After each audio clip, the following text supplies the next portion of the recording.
Boa tarde a todos, boa tarde a todas. São 15h32, sexta-feira, é tempo de esperançar, né? Eu dei uma parada aqui porque a interface do Instagram mudou. Antigamente ele avisava assim com uma figurinha discreta, agora está avisando com um texto grande aqui, dizendo que está informando aos meus seguidores que eu iniciei um vídeo. Fiquei até assustado assim, entendeu? Quando vi seguidores, meu Deus, né? Hoje vocês devem estar estranhando, porque eu não vou fazer a reflexão em cima do Evangelho, né? Depois eu vou explicar para vocês, né? Oi, Ângelo. Paz e bem. Eu estava falando que hoje você deve estar estranhando, né? Porque eu não vou fazer reflexão em cima do Evangelho, né? Na verdade, eu vou fazer em cima da primeira leitura, né? Eu vou explicar isso uma segunda vez, mas eu vou fazer porque hoje é dia de São Matias, é um mártir importante da igreja, né? E ele tem uma história muito interessante e eu fiz uma brincadeira, né? Porque tem uma história na física que o Einstein trocava cartas com o Bohr, que é um dos pais da física quântica, e num dado momento Einstein vira assim: o que você está falando não faz sentido, Deus não joga dados. Oi, Denise, paz e bem. Deus não joga dados, as coisas não podem ser bagunçadas assim, não. E aí Bohr fala assim: não diga para Deus o que ele tem que fazer. Aí eu estou fazendo aqui, entrei na brincadeira aí e falei: olha, Deus joga dados, e vocês vão entender por que eu falo isso. Paz e bem, Denise. Eu estou meio enrolado hoje porque trocou a interface aqui. Oi, Fátima, paz e bem. Né? De certa forma, acho que ficou até melhor de ler. Né? Quem puder, quem tiver interesse, né? Hoje vai ter o terço mariano na Rádio Catedral às 8 horas, acho que é de 8 às 9. Não é? E hoje rezam os cientistas e os institutos. Né? O terço vão rezar os cientistas e os institutos pelo fim da pandemia. Né? Dom Arani está querendo rezar o terço e ele pediu 5 pessoas. Então eu consegui aí 5 pesquisadores, 5 pessoas que cuidam da Covid, cada uma do seu jeito. Né? Então teremos 5 pessoas, um dos 5 que vai estar rezando sou eu. Né? Aliás, assim, para nós da Paróquia Cristo Redentor é até uma certa, assim, como direi, uma certa felicidade, porque dos 5, 3 são paroquianos da Paróquia Cristo Redentor. Né? Eu, sinceramente, fico contente, porque eu vejo que a gente tem nossas atividades. Né? E isso, de certa forma, tem um pouco a ver, de alguma forma isso tem a ver com a reflexão de hoje. Tá? Então, quem puder dar um pulinho então na Rádio Catedral, tá? Né?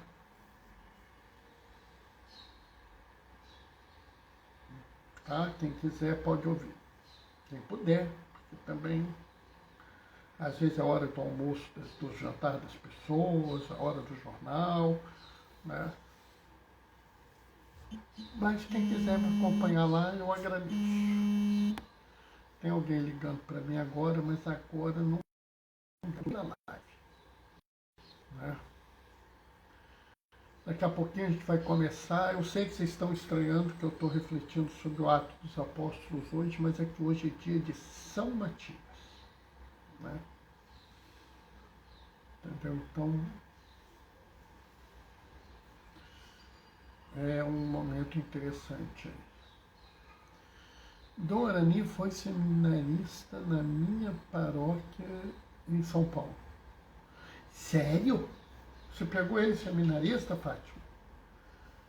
Próxima vez que eu me encontrar com ele, eu vou falar com ele. Ó, tem uma paroquiana minha que pegou o senhor como seminarista, hein? Vou falar com ele.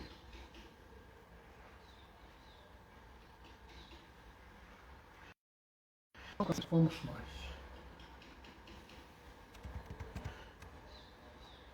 Leitura do Ato dos Apóstolos. Naquele dia, Pedro levantou-se no meio dos irmãos e disse: Irmãos, era preciso que se cumprisse o que o Espírito Santo, por meio de Davi, anunciou na Escritura sobre Judas, que se tornou guia daqueles que prenderam Jesus. Judas era um dos nossos, participava do mesmo ministério. De fato, no livro dos Salmos está escrito: fique deserta sua morada, nem haja nela quem habite. E ainda, que outro ocupe o seu lugar. Há homens que nos acompanharam durante todo o tempo em que o Senhor Jesus viveu, a começar pelo batismo de João, até ao dia que ele foi elevado ao céu. Agora é preciso que um deles se junte a nós, para ser testemunha da sua ressurreição. Então lhes apresentaram 2 homens, José, chamado Barsabas, que tinha apelido de Justo, e Matias. Em seguida, fizeram esta oração: Senhor, tu conheces o coração de todos. Mostre-nos qual dos 2 escolhestes para ocupar neste ministério e apostolado o lugar de Judas, que abandonou para seguir o seu destino. Então tiraram a sorte entre os 2. A sorte caiu em Matias, o qual foi juntado ao número dos 11 apóstolos. Palavra do Senhor. Enquanto eu estava lendo, a Diane e a Maria Alice entraram. Paz e bem para as 2, boa tarde para as 2. Bom, vocês devem ter entendido agora por que eu fiz a escolha do Ato dos Apóstolos, se não do Evangelho. Hoje é dia de São Matias, mártir, apóstolo. Essa festa é uma festa muito antiga. Para vocês terem ideia, Matias é santo da Igreja Católica, da Igreja Ortodoxa, da Igreja Luterana, tá? E da Igreja Anglicana. Pelo menos dessas 4 igrejas ele é santo. Tá? O que foi? Ah, se achou estranho que a Igreja Luterana e que a Igreja Anglicana tenha santos? Eles têm vários, tá? Não se espante não. Tá? Esse negócio, essa mentira, protestante é contra santo. Não. Algumas religiões protestantes não aceitam santos. Outras têm santos sim, tá? E o evangelho de hoje é um evangelho que a gente leu recentemente no domingo e leu em outro momento. Então, para não fazer tão próximo uma terceira reflexão sobre o evangelho, eu quis trazer a reflexão sobre o apóstolo Matias, né? Vocês devem ter estranhado, mas aquela afirmação minha, Deus joga dados, né? O pai da relatividade, né, o Albert Einstein, que era um judeu, o judeu ele acha que a ordem é essencial, faz parte do que está previsto como A ordem representa a própria essência de Deus, né?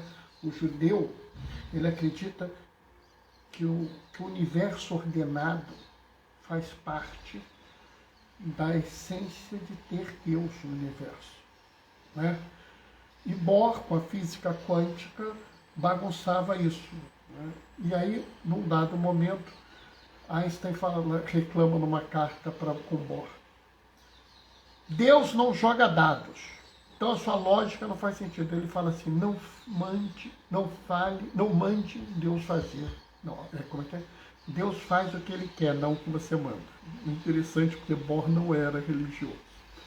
Bom, mas aqui a gente vê uma coisa estranhíssima, porque existe uma coisa que você não pode jogar jogo de azar, porque jogo de azar é pecado. Não pode ter bingo na festa da igreja, porque é pecado.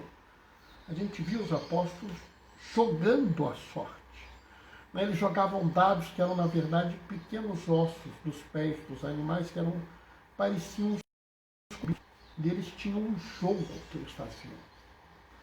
E, de acordo com aquele jogo, eles interpretavam o sinal de Deus. Por isso que eles fazem uma oração, jogam o dado, e quando jogam o dado, a sorte cai sobre Matias. É até interessante, porque se vocês verem, a descrição do outro é muito maior do que a descrição de Matias. Mas eu acho que tem algumas coisas nessa passagem do Atos que a gente devia prestar atenção, né? Primeiro, que é muito comum que as pessoas trabalhem a realidade dos apóstolos como uma realidade de pessoas isoladas, né? Em dados momentos, fica parecendo que Jesus tinha um grupo, né? Usando a linguagem dos jovens hoje, ele tinha diretoria, tinha aqueles 12 que andavam com ele, e quando ele andava com esses 12, não andava mais ninguém. Em vários momentos você vê isso, que nós temos essa ideia. Eu, quando era garoto, inclusive, achava que era assim, que Jesus andava com aqueles 12 e ocasionalmente ele se encontrava com outros. Mas isso não é verdade. Isso não é verdade. Jesus tinha, sim, aqueles 12. Mas havia várias outras pessoas que estavam com ele. Inclusive, havia mulheres com ele, né? De vez em quando você vê a representação do Pentecostes, né? Que estão lá os 12 apóstolos e Maria, né? Não foi assim. Havia ali os 12 apóstolos, né? Na verdade havia 11, havia Maria, mas Maria Madalena devia estar lá, Maria Cleófas devia estar lá, Maria de Cefas devia estar lá, provavelmente Marta e Maria de Betânia deveriam estar lá, de Pedro, de Filipe deveria estar lá, né? Algum amigo de João também deveria estar lá, ou seja, pessoas estavam ali naquele momento, inclusive Barsabás e Matias. No mesmo momento, quando teve o batismo de Jesus, Matias e Barsabás estavam lá. Porque a relação não é uma relação de exclusão. Jesus não tinha um grupo especial que ele tratava de uma forma diferente. Ele tinha um grupo que era mais próximo dele, que não se limitava aos 12. É isso que é interessante. Não se limitava aos 12. 12 eram uma situação especial, porque 12 eram as tribos de Israel. O povo de Israel tinha 12 tribos. Então ele escolhe 12 apóstolos como se ele estivesse dizendo ao mundo: estou criando um novo povo de Israel.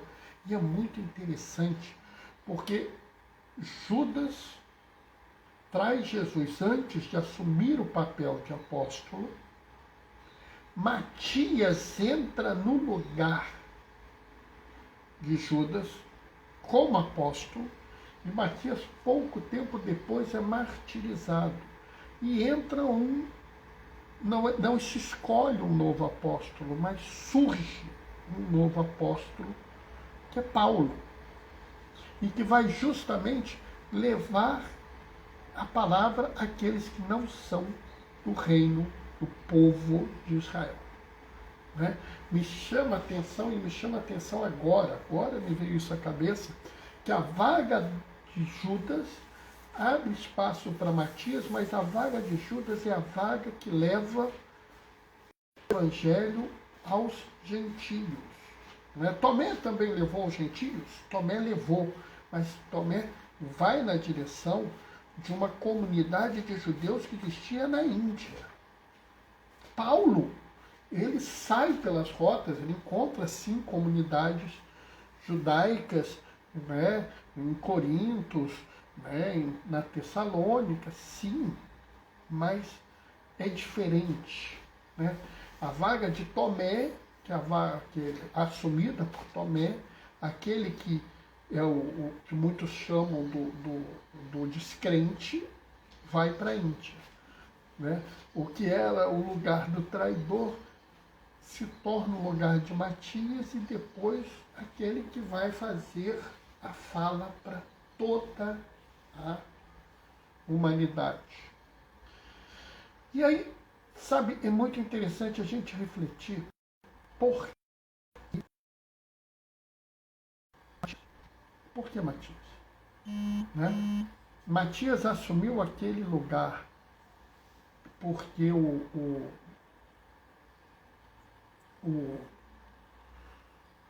ele estava presente no batismo. Matias assumiu aquele lugar porque ele estava presente, ele era testemunha da ressurreição, testemunha da ascensão. Né?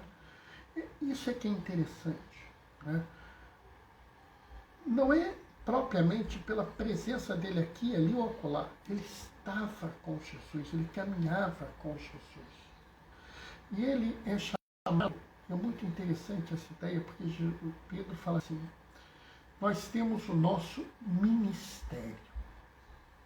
De vez em quando, eu ouço algumas pessoas criticarem o Concílio Vaticano II, porque ele prega uma igreja ministerial. Que negócio de ministerial é esse? Que besteira! Olha, Pedro fala em ministério. Pedro fala o nosso ministério. Ou seja, a ideia de uma igreja ministerial é uma ideia que não é nem da igreja primitiva, é uma ideia da igreja apostólica, do início da igreja. E Bernardo, o que é uma igreja ministerial?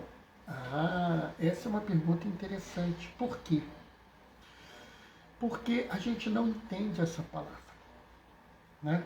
Quando eu falo para você ministério, você se lembra lá do ministério que tem lá o ministro tal, lá em Brasília. Né? Mas a palavra ministério, ela não tinha esse significado no início. Ministério era a ação de um ministro, como, de certa forma, isso até hoje. Só que ministro é uma palavra que designa um determinado tipo de escravo, que ficaria alguma coisa entre um mordomo, tipo um mordomo e um capataz de hoje em dia. Ou seja, ele era a pessoa que cuidava das coisas para o patrão, ele cuidava da casa do patrão. Né?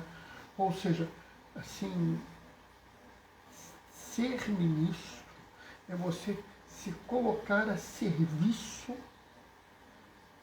do patrão. No caso, para nós, é se colocar a serviço de Jesus, no irmão.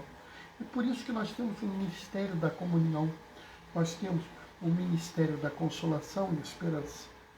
Né? Nós temos o ministério do acólito, o ministério do leitor.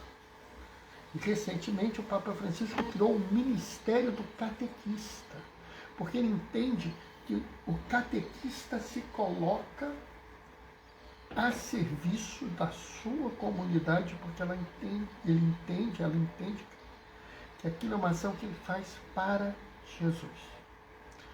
Né? Então, o ministro da comunhão se coloca a favor da comunhão. O ministro da consolação e esperança vai ao encontro dos irmãos no momento difícil para fazer a celebração ali da consolação e esperança. O ministério do catequista é aquele que orienta as pessoas desde o início da igreja. O ministério dos apóstolos era de testemunhar a todos a ressurreição. O ministério do apóstolo era aquele de levar à igreja a boa nova, o evangelho, que era a ressurreição de Jesus. E é muito interessante porque você vê isso e você vê que não é uma tarefa para ser uma tarefa de grandeza, e sim uma tarefa de serviço. A igreja ministerial é aquela onde as pessoas todas se colocam a serviço dos outros, a cuidar dos outros, a se preocupar com os outros. Não é a igreja do eu sou fabuloso, os outros são um bando de bobões. Não. Eu tenho uma bênção para que eu possa cuidar de forma especial dos meus irmãos e das minhas irmãs, e por isso eu estou a serviço deles. Isso foi tão importante que restauraram o diácono no Concílio Vaticano II, porque era necessário que houvesse no clero alguém que representasse a disposição ao serviço. Né? Então, é muito interessante quando você lê isso, porque você vê aqui claramente, logo no início, Pedro falando. Né? Ele fala claramente aqui no início, deixa eu achar o pedacinho, né? É preciso que se cumprisse, Judas era um dos nossos e participava do mesmo ministério. Está aqui.